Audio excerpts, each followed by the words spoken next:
नेक नियत से निस्वार्थ भावना के साथ किए गए कामों की चर्चा दूर सुदूर पहुंच ही जाती है। और हमारा मन की बात तो इसका बहुत बड़ा प्लेटफॉर्म है। हमारे इतने विशाल देश में दूर दराज भी अगर कोई अच्छा काम कर रहा होता है, कर्तव्य भावना को सर्वोपरि रखता है, तो उसके प्रयासों को सामने लाने का ये बेहतरीन मंच है। अरुणाचल प्रदेश में दीपक नाबाम जी ने सेवा की अनूठी मिसाल पेश की है। दीपक जी यहाँ लिविंग होम चलाते हैं, जहाँ मानसिक रूप से बीमार, शरीर से असमर्थ लोगों और बुजुर्गों की सेवा की जाती है।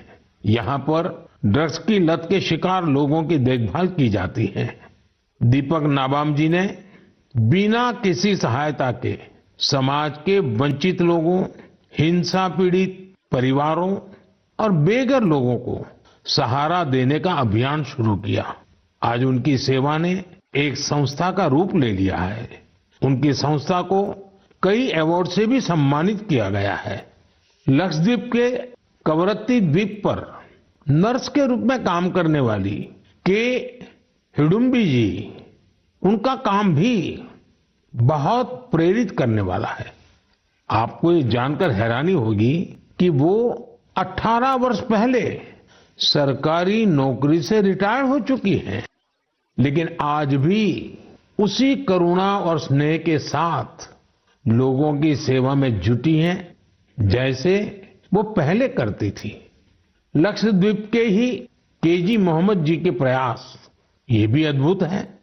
उनकी मेहनत से मिनिकॉय द्वीप का मरीन इकोसिस्टम मजबूत हो रहा है। उन्होंने पर्यावरण के प्रति लोगों को जागरूक करने के लिए कई गीत लिखे हैं। उन्हें लक्षद्वीप साहित्य कला अकादमी की तरफ से बेस्ट फोक सॉन्ग अवार्ड भी मिल चुका है। केजी मोहम्मद रिटायरमेंट के बाद वहां के म्यूजियम के साथ जुड़कर भी काम कर रहे हैं। साथियों, एक और बड़ी अच्छी खबर अंडमान और निकोबार द्वीप समूह से भी है। निकोबार जिले में वर्जिन कोकोनट ऑयल को हाल ही में जीआई टैग मिला है। वर्जिन कोकोनट ऑयल, उसको जीआई टैग के बाद एक और नई पहल हुई है। इस ऑयल के उत्पादन से जुड़ी महिलाओं को संगठित कर सेल्फ हेल्प ग्रुप बनाए जा रहे हैं। उन्हें मार्केटिंग और ब्रांडिंग की स्पेशल ट्रेनिंग भी दी जा रही है। ये हमारे आदिवासी समुदायों को आर्थिक रूप से सशक्त बनाने की दिशा में एक बड़ा कदम है। मुझे विश्वास है भविष्य में निकोबार का वर्जिन कोकोनट ऑयल दुनिया भर में धूम मचाने वाला है और इसमें सबसे बड़ा योगदान अंडमान और निकोबार के महिला सेल्फ हेल्प ग्रुप का होगा।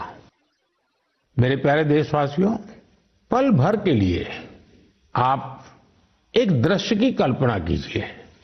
कोलकाता में जनवरी का समय है, दूसरा विश्व युद्ध अपने चरम पर है और इधर भारत में अंग्रेजों के खिलाफ गुस्सा उफान पर है। इसकी वजह से शहर में चप्पे चप्पे पर पुलिस वालों की तैनाती है। कोलकाता के बीचों बीच एक घर के आसपास पुलिस की मौजूदगी ज्यादा चौकस है। इसी बीच लंबा ब्राउन कोट, पैंट और काली टोपी पहने हुए एक व्यक्ति रात के अंधेरे में एक बंगले से कार लेकर बाहर निकलता है। मजबूत सुरक्षा वाली कई चौकियों को पार करते हुए वो एक रेलवे स्टेशन गोमो पहुंच जाता है। ये स्टेशन अब झारखंड में है। यहां से एक ट्रेन पकड़कर वो आगे के लिए निकलता है।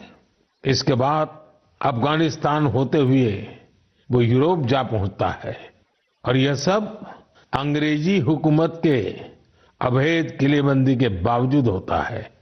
साथियों, ये कहानी आपको फिल्मी सीन जैसी लगती होगी।